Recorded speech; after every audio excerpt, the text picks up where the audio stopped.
என் அன்னையர் தின நல்வாழ்த்துக்கள். இன்னைக்கு நான் அன்னையர் தின சிறப்பு பத்தி பேச போறேன். மங்கையராய் பிறந்திடவே நல்ல மாதவம் செய்திட வேண்டும் அம்மா. ஆம், பாரதி சொன்னது. மங்கையராய் பிறந்து அவள் அன்னையாக ஆகும்போது மகத்துவத்தின் உச்சத்தை அடைகிறாள் என்பது என் கருத்து. அதனால்தான் ஔவையார் அன்னையும் பிதாவும் உன்னறி தெய்வம் தாயிற் சிறந்த கோயிலும் இல்லை என்று சொன்னார். ஆமா, நம்ம வாழ்ற காலத்துல நம்ம கண்ணு முன்னாடி வாழ்ற உன்னதமான தெய்வங்கள்ல ரொம்ப முக்கியமானவங்க அன்னை. அந்த அன்னையோட சிறப்பை பத்தி இன்னைக்கு நம்ம பார்க்கலாம். ஒரு பொன் மகளா பிறக்கும்போது அவ எதையுமே எதுவுமே ஒரு எதிர்பார்ப்பு இல்லாம வாழ்வான்.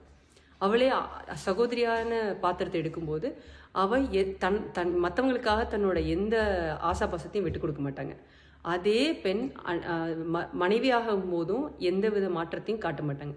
ஆனா அதே பெண் ஒரு அன்னையாக மாறும்போது தான் எந்த வித எதிர்பார்ப்பும் இல்லாம தன்னோட சுயநலங்கள் அனைத்தையும் விட்டு கொடுத்து ஒரு வாழ்க்கையை வாழ ஆரம்பிப்பாங்க. அப்படிப்பட்ட அன்னைங்கிறவங்க பாசம், நேசம், அக்கறை, அன்பு, பரிவு, தியாகம் இது எல்லாத்துக்குமான உணர்வுகளோட குவியல் தான் அன்னை. நம்ம பெற முதல் ரத்த தானம் அன்னையோட தாய், அன்னையோட பால். அன்னைகிட்ட நம்ம குடிச்ச பால் தான் நம்மளோட முதல் ரத்த தானம்.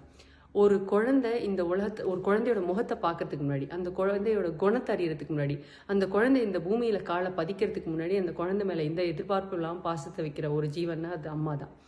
நம்ம இந்த பூமியில பறக்கிறதுக்காக, நம்ம அம்மான்னு ஒரு வார்த்தை சொல்றதுக்காக பிரசவ வழியை தாங்கி அம்மான்னு கதறின எத்தனை ஜீவன்கள் இங்க அன்னையா நம்ம கண்மடி நடமாடிட்டு இருக்காங்க. நம்மளும் அந்த வழியை புரிஞ்சதுனாலதான் ஒரு குழந்தையும் பிறக்கும் போது அம்மாவோட சேர்ந்து அழுகுது. நம்ம ஒரு ஜீவன்களும் இந்த உலகத்தில் இருக்கிற அத்தனை ஜீவன்கள்லையும் முதல் 10 வருடங்கள்ல தான் செய்த எந்த செயலுமே நினைவிருக்காது. ஏன் அப்படின்னா அவங்க செய்யற எல்லா விஷயங்கள்லையும் அன்னையோட அக்கறை இருக்கும். அன்னையோட ஈடுபாட்டோட தான் அவங்க அந்த செயல்களை செய்வாங்க.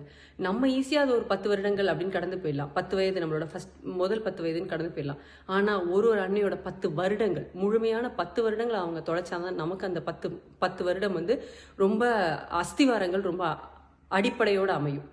ஸோ தாய்ங்கிறவங்கள எப்பவுமே நம்ம உணர்வுகளோட கடத்தப்பட்ட ஒரு ஜீவன்களா பார்க்கணும்.